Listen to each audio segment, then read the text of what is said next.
What went wrong? Our message was right. Bihar की जनता चाहती नहीं थी कि लालू जी और आरजेडी और तेजस्वी का जंगल राज कह लीजिए या उनका शासन या शासन का अभाव वापस आए। नीतीश जी के, बीजेपी के इन मुद्दों पर जो एंटी इनकम्बेंसी, वो इस बार, क्योंकि हम नई पार्टी है, इस बार उन्होंने कहा कि भैया कंसोलिडेट करो उन फोर्सेस को जो कि स्थापित हैं और जो आरजेडी को रोक सकती हैं। बहुत मुश्किल होता जाएगा उन पार्टियों को हराना जो सत्ता में, क्योंकि उनके पास तिजोरी की चाबी, they have the key to the treasury while others can only make promises. हमें सूचना है, शायद गलत भी हो सकती है, कि 21,000 करोड़ वर्ल्ड बैंक से आए थे किसी और प्रोजेक्ट के, जिसमें चुनाव के एन वक्त 1 घंटे पहले आचार संहिता के 14,000 करोड़ निकाल के 1.25 करोड़ महिलाओं को 10-10 हजार रुपए आवंटित You're कर making a दिए। very serious allegation, sir. नहीं, Like ये- World Bank money has been diverted for elections. अच्छा, वोट चोरी कितना बड़ा मुद्दा था? कि जो SIR एक्सरसाइज हो, उसके हम we are not against it. Congress बिल्कुल ऑलमोस्ट शून्य हो गई वहाँ पे। 1 या 2 सीट शायद उनकी अभी फाइनल। उससे मुझे जरा सा भी आश्चर्य नहीं। कांग्रेस पार्टी की महत्वाकांक्षाएं उनके इलेक्टोरल कैपेबिलिटी से कहीं ज्यादा है। अब मीम्स का ज़माना है, अब इतनी अभी इस बार आप लोगों का रिजल्ट जो खराब है, तो कई लोग कह रहे हैं प्रशांत जी ने इतने इंटरव्यूज़ दिए, उतनी सीटें नहीं आ पाई। आप क्रिटिसिज्म को किस तरह से देख रहे हैं? क्या आप लोगों ने थोड़ी अपनी हाइप ज़्यादा की? यू बोलते हैं ना, जिससे आपके डिप्लोमेटिक लैंग्वेज में, you hit above your weight, ऐसा कुछ हुआ? देखिए, हर कौन सी पार्टी लोगों को आकर्षित करने के लिए अपनी हैसियत को प्रोजेक्ट नहीं करती। मैं आपसे पूछता हूँ, बीजेपी ने 2024 में नारा दिया था ना, अब की बार 400 पार। सवाल एक और है कि स्ट्रैटेजिस्ट रहे हैं वो, उन्होंने इतनी पार्टीज़ की विक्ट्रीज़ को स्क्रिप्ट किया है और खुद वो ऐसा कैसे हो जाता है? ऐसा है कि राजनीतिक जीवन में ना नवीन जी, कभी कभी उतार चढ़ाव बड़े स्वाभाविक है। Bihar elections are just over and results are in front of us. A major factor which was most talked about party, Jan Swaraj Party, did not do so well. And we have with us the chief spokesperson and basically one of the key founder or architect, if we can say, of Jan Swaraj Party, and he worked very closely with Prashant Kishore. And he's a former diplomat. He was a very close aide of Mr. Nitish Kumar earlier. So we have with us Mr. Pawan Verma. Pawan ji, namaste. First of all, thank you for sparing time. You came back from Patna today itself. जी, आज ही आया, बहुत बहुत शुक्रिया। So Pawan ji, what went wrong? देखिए, एक बात मैं आपसे कहता हूँ, let me say one thing, that our message was right. हमारी सोच सही थी, हमारी नीयत सही थी। That no one can doubt our sincerity. हमने जो संदेश दिया कि बिहार में 30 साल से बदहाली के बाद अब एक व्यवस्थित बदलाव की जरूरत है, और वो व्यवस्थित बदलाव तभी आ सकता है जब बिहार की जनता समझे कि जाति और धर्म से उठकर अपने बच्चों के भविष्य और बिहार के भविष्य के लिए वोट दें। और हमने मुद्दों की राजनीति की। We fought on an ideology which was a bouquet of extremely important issues. बेरोजगारी, अनएम्प्लॉयमेंट में तो आप जानते हैं बिहार देश में अव्वल है। आउटवर्ड माइग्रेशन या पलायन, ये शब्दावली सब बन गई चुनाव की जनसुराज की वजह से। उसमें भी नंबर 1 है देश में। शिक्षा प्रणाली आज इस तरह से अस्त व्यस्त हो चुकी है, स्कूल ही नहीं है, टीचर नहीं है। पवन जी क्या मैसेज गया नहीं क्या? मैं बता रहा हूँ, स्वास्थ्य और भ्रष्टाचार जो कि निम्न स्तर पे और उच्च स्तर पे दोनों पे ही बिहार में इतना व्यापक है, corruption is so ingrained in the system कि हमने ये मैसेज दिया कि इसको बदलने की जरूरत है। हमारी कोशिशों में भी कोई कमी नहीं थी। Yeah, I think number of rallies done by Jan Swaraj is we have seen ourselves. So, In but fact, let me say to you that even the Padyatra, 2-year Padyatra that preceded the foundation of the party, which was only a year old, I think in many ways it was unprecedented. ये भारत जोड़ो यात्रा नहीं थी।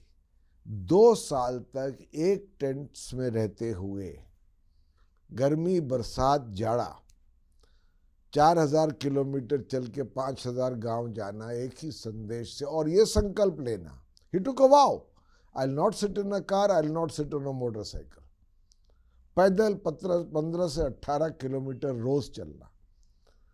तो ये अपने आप में अभूतपूर्व एक्सरसाइज थी, अनप्रेसिडेंटेड। अब इसके बावजूद आपका सवाल कि हमने इस बारी अपने अपेक्षा से, उसकी तुलना में हमारे रिजल्ट्स अच्छे तो नहीं आए, आप सबके सामने हैं। तो ये क्यों हुआ? उसके कई कारण हैं। मेरे समझ से जो सबसे बड़ा कारण है वो ये है कि बिहार की जनता चाहती नहीं थी कि लालू जी और आरजेडी और तेजस्वी का जंगल राज कह लीजिए या उनका शासन या शासन का अभाव वापस आए।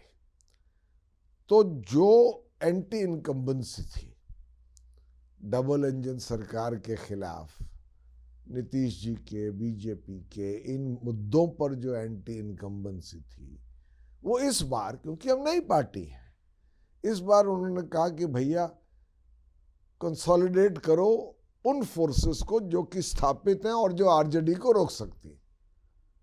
और यही हुआ, जो वोट हमारे पास आ सकता था वो कंसोलिडेट हो गया एनडीए में। एक तो ये बहुत बड़ा कारण है।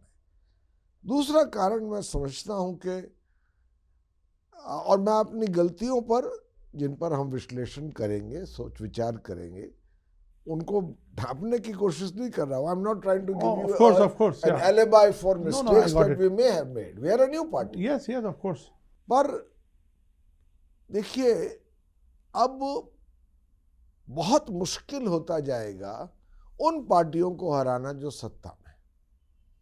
आप जरा से गौर कीजिए मैंने क्या कहा है, क्योंकि चुनाव के वक्त जो पार्टियां सत्ता में हैं, यानी जो गवर्नमेंट में है, उनके पास तिजोरी की चाबी है। They have the key to the treasury, while others can only make promises. बाकी लोग वायदे करते हैं। उनके पास तिजोरी की चाबी है, जिसको खोल के तिजोरी में पैसा हो या ना हो, द ट्रेजरी में बी एम्प्टी, चुनाव के वक्त वो बांट सकते हैं। और अब एक माध्यम भी मिल गया उसका, डायरेक्ट बेनिफिट ट्रांसफर। और 1.25 करोड़ महिलाओं को आपने आचार संहिता के 1 घंटे पहले मॉडल कोड ऑफ कंडक्ट के 10-10 हजार रुपए बांट दिए। तो मैं किसी पर व्यक्तिगत आलोचना या कोई टिप्पणी नहीं कर रहा, पर उसका प्रभाव तो पड़ता है। गरीब प्रदेश है बिहार, डाक खानों के आगे मेला लग गया, और ये पैसा मॉडल कोड के आने के बाद भी चुनाव तक बढ़ता रहा, क्योंकि लोग क्यू में खड़े होकर के वो पैसे लेने को खड़े थे। तो निर्णय पहले लिया हो, पर वो कार्यान्वित उसके बाद भी होता रहा। तो मैं समझता हूं ये कुछ That has worked against you. That worked against me। फिर एक दूसरी बात है, देखिए, नीतीश जी एक्स फैक्टर थे इस इलेक्शन। लोग समझते थे कि नीतीश जी का दौर समाप्त हो गया है लगभग। उनके स्वास्थ्य को लेकर के भी कई चर्चाएं होती थी। पर नीतीश जी 20 साल से मुख्यमंत्री हैं। लोगों के मन में ये भी था कि लालू यादव के जंगल राज के बाद नीतीश जी के आना और बिहार में जो बदलाव हुआ, खास तौर से कानून व्यवस्था में, you see Nitish ji's greatest contribution after the jungle raj was to restore law and order. Right. और नीतीश जी का एक अपना एक व्यक्तित्व था। एक तो परिवारवाद नहीं था, एक उनकी निजी शुचिता, पर्सनल इंटेग्रिटी, तीसरी चीज उनका नाम ही लोगों ने सुशासन बाबू रखा। राइट। और चौथी बात ये थी कि जहां तक हो सके वो मेरे समझ से सोशलिस्ट मूवमेंट जो था ना इस देश के इतिहास का बड़ा हिस्सा उसके सबसे पॉलिश्ड प्रोडक्ट थे। अगर ये नहीं होता तो मैं तो फॉरेन सर्विस में था, तब एम्बेसडर था भूटान आई में। No I resigned. Yes. And I joined him because उनकी शख्सियत कुछ जैसी थी. His personality was such, and he could have been a future prime minister. So उनके प्रति अभी भी बिहार में, खास तौर से महिलाओं में, आज भी आस्था है। Coming to this point, 1 minute sir. this शराबबंदी आप लोगों ने कहा था हम नहीं खोल देंगे, कहीं वो आपके खिलाफ तो नहीं काम कर गया? क्योंकि महिलाएं जो हैं उन्होंने बहुत सपोर्ट किया नीतीश का शराबबंदी को लेके, और वेयरएज आपकी पार्टी ने अनाउंस किया कि हम आएंगे तो शराब पे बैन हटाएंगे। देखिए, शराबबंदी पर बैन हटाना मुद्दा होता अगर शराबबंदी बिहार में होती, one of the factor I am saying, अगर शराबबंदी बिहार में होती, नुक्कड़ नुक्कड़ पर तो शराब बिक रही है, हर घर में होम डिलीवरी हो रही है, वही शराब और महंगी मिल रही है, वही लोग पी भी रहे हैं और ज्यादा पैसा भी दे रहे हैं, तो क्या ये महिला पे इसका असर नहीं होगा? उसको घर चलाना है। तो दैट इज रूल्ड आउट। वो मैं नहीं समझता कि वो एक मुद्दा था, बल्कि बिहार में फर्जी शराबबंदी के खिलाफ, और आपको मालूम नहीं उसके और परिणाम क्या है। What are the other consequences? Over 2 lakh people, mostly ati pichhda Dalit, are in jail, who have been arrested for violating the prohibition law, who don't even have the money to pay the bail. Sole breadwinner. तो आप ये समझिए कि वो एक बड़ा issue मेरे समझ से नहीं था। हाँ, नीतीश जी ने जो पहले अपने 10 साल में महिलाओं के लिए किया, और बाद में अभी ये जो 10-10 हज़ार रुपए ट्रांसफर किए, उसका प्रभाव था। तो सर, ये तिजोरी की आपने बात कही, तो आर यू सेइंग दैट कि ये जो सोशल वेलफेयर स्कीम्स हैं यही अब एक्स फैक्टर रहेंगे आने वाले टाइम पे भी? देखिए, प्रधानमंत्री जी ने स्वयं रेवड़ियों की आलोचना की। रेवड़ी का तो शब्द प्रधानमंत्री ने ही दिया कि रेवड़ियों का इस्तेमाल नहीं होना चाहिए। शायद उन्होंने अरविंद केजरीवाल और दिल्ली की असेंबली के संदर्भ में कहा होगा, पर अब बिहार में क्या हुआ है? बट सर, वो बीजेपी एक आर्ग्यू करती है कि हमारे पास, हम उतना ही बजट रखते हैं जितना एक सफिशिएंट 8 या 9% से ज़्यादा नहीं है उसके बजट से। मैं आपको उसकी हकीकत बताता हूँ। इस समय बिहार पे जो पब्लिक डेट है वो लगभग 4,06,000 करोड़ है। उसका प्रतिदिन पर डे इंटरेस्ट, ब्याज केवल 63 करोड़ प्रतिदिन है। तिजोरी खाली है। ये जो पैसा दिया गया, हमें सूचना है, शायद गलत भी हो सकती है, कि 21,000 करोड़ वर्ल्ड बैंक से आए थे किसी और प्रोजेक्ट के लिए, जिसमें चुनाव के एन वक्त 1 घंटे पहले आचार संहिता के 14,000 करोड़ निकाल के 1.25 करोड़ महिलाओं को 10-10 हजार रुपए आवंटित। You are making a very serious allegation, sir. Like World Bank money has been diverted for elections. ऐसा मैंने आपसे कहा कि हमारे पास इसकी जानकारी है। अगर ये गलत है तो मैं आपसे माफी मांगता हूं, और सही है तो फिर सवाल उठता है कि ये कहाँ तक नैतिक है। हो सकता है कानूनी तौर पर आप इसके लिए कुछ नहीं कर सकते। नहीं, but you have been a diplomat, sir. Is it possible क्या to divert funds which has come from World Bank to the people?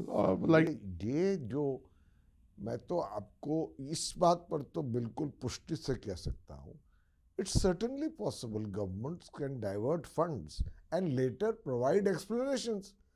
Explanations will come after the elections ना। अब ये सिर्फ बिहार पे नहीं अप्लाई होता है, कहीं भी। कल को पश्चिम बंगाल में चुनाव है, तमिलनाडु में है, बीजेपी शासित प्रदेश में होंगे। आप वायदे करें और वो हाथ में कैश पकड़ा दें। अब आप मुझे बताइए, दोनों में अंतर तो है और दोनों का अलग तरह से वोटर पे प्रभाव पड़ेगा। और आप ये भी कह दें, और जो अफवाह फैल गई थी बिहार में कि अगर आपने हमको वोट नहीं किया तो इस राशि का जो बाकी पैसा है 2 लाख तक जाना है। और जिन महिलाओं को नहीं मिला है, 4 करोड़ महिला वोटर है, 2 करोड़ 1.5 करोड़ को मिला, 2.5 करोड़ को नहीं मिला, तो उनके मन में भी अगर ये बात आ जाए कि भैया ये सरकार वापस नहीं आई तो हमें भी नहीं मिलेगा। मैं फिर से कह रहा हूँ, हमारी भी गलतियां हुई, शायद हमारी आकांक्षाएं ज्यादा थी, हमारी महत्वाकांक्षा एक नई पार्टी के लिए ज्यादा थी, पर हमारा संदेश सही था, उसका रिस्पॉन्स बहुत अच्छा था। अच्छा, वोट चोरी कितना बड़ा मुद्दा रहा और आप कैसे देखते हैं? क्योंकि बड़ा मुद्दा है, इसको एसआईआर और वोट चोरी को बनाने की कोशिश की गई।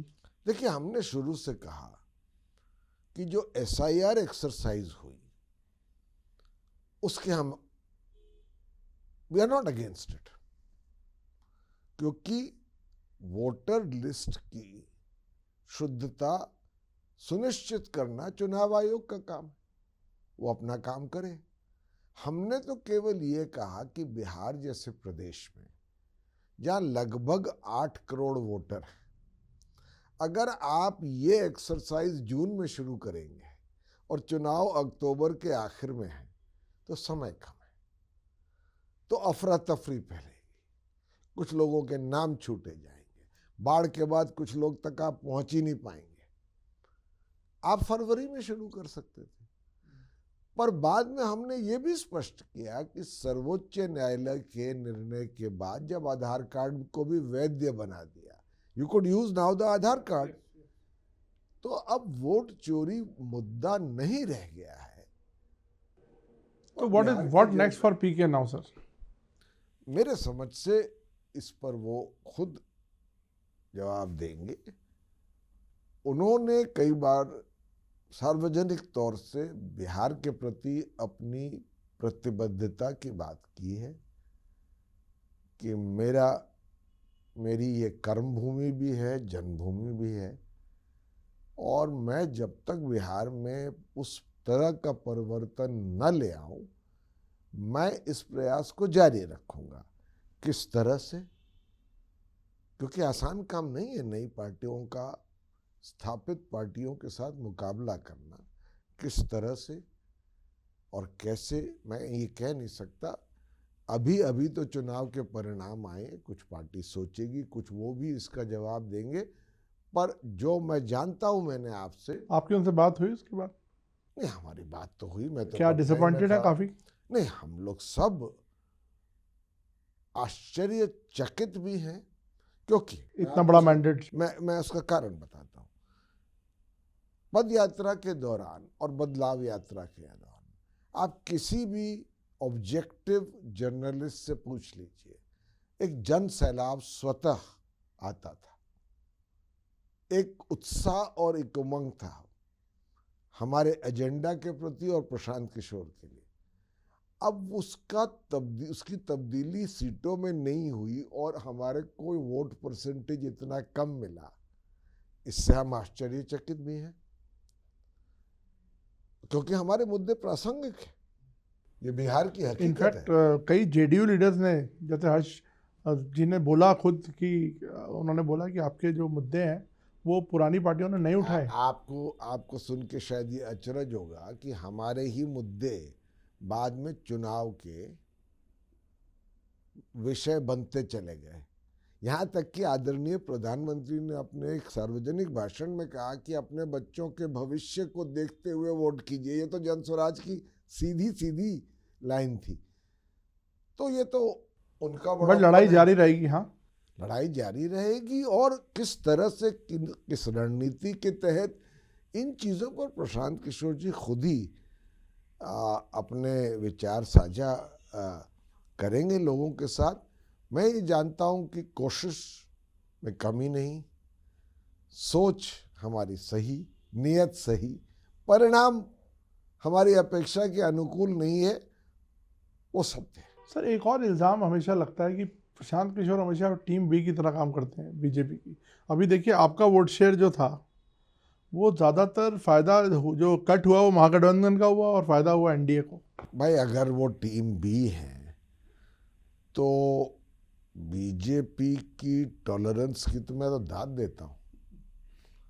आज 10 साल से तो वो उन्हीं सरकारों को सत्ता में ला रहे हैं जो बीजेपी का विरोध कर रही है, फिर टीम भी है। बिहार में एनडीए के 4-5 मंत्रियों को भ्रष्टाचार के सबूत और दस्तावेज के साथ कटघरे में खड़ा कर दिया, तब भी वो टीम भी है। पर ये सच्चाई भी है कि हमारे आने से, क्योंकि एक तीसरा विकल्प हो गया जो कि अब तक शायद इतना मजबूत नहीं था, लोगों ने सोचा, हो सकता है सोचा कि आरजेडी को तो नहीं आने देना है, इसलिए अपने वोट का ऑप्टिमम इस्तेमाल करके जो है और उनको हरा सकते हैं उनको और मजबूत करिए। सर लेकिन आपको लगता नहीं एक बड़ा एक इसकी एक तस्वीर ये भी है कि कांग्रेस बिल्कुल ऑलमोस्ट शून्य हो गई है वहाँ पे? सर 1 या 2 सीट शायद उनकी अभी फाइनल। उससे मुझे जरा सा भी आश्चर्य नहीं।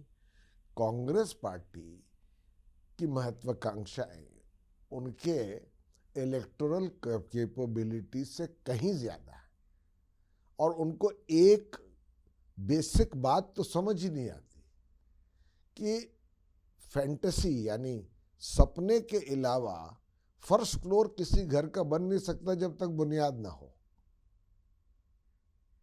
कांग्रेस पार्टी का ऑर्गेनाइजेशनल ग्राउंड पर ऑर्गेनाइजेशन लगभग समाप्त हो गया है। बिहार में तो उनका वजूद ही नहीं था। आप ये कल्पना कीजिए, वो पार्टी जिसने बिहार में 30-40 साल शासन किया हो, देश की सबसे बड़ी पार्टी रही हो। हाँ, राहुल गांधी चुनाव के वक्त आके एक मोटरसाइकिल चला ले, एक पोखरे में कूद जाए नहाने के लिए, तो उससे हेडलाइंस तो बनती है, पर कांग्रेस पार्टी मजबूत नहीं। अब मीम्स का ज़माना है। अब इतनी अभी इस बार आप लोगों का रिजल्ट जो खराब है तो कई लोग कह रहे हैं प्रशांत जी ने इतने इंटरव्यूज़ दिए, उतनी सीटें नहीं आ पाई। आप क्रिटिसिज्म को किस तरह से देख रहे हैं? क्या आप लोगों ने थोड़ी अपनी हाइप ज़्यादा की? यू बोलते हैं ना जिससे आपके डिप्लोमेटिक लैंग्वेज में, you hit above your weight, ऐसा कुछ हुआ? देखिए, हर कौन सी पार्टी लोगों को आकर्षित करने के लिए अपनी हैसियत को प्रोजेक्ट नहीं करती। मैं आपसे पूछता हूँ, बीजेपी ने 2024 में नारा दिया था ना, अब की बार 400 पार। तो वही बात आप उनके लिए भी कह सकते हैं कि आपने कुछ ज्यादा हाइप तो नहीं कर दिया जब 240। सवाल उन पे भी हुए थे, ऐसा नहीं है, पूछे गए।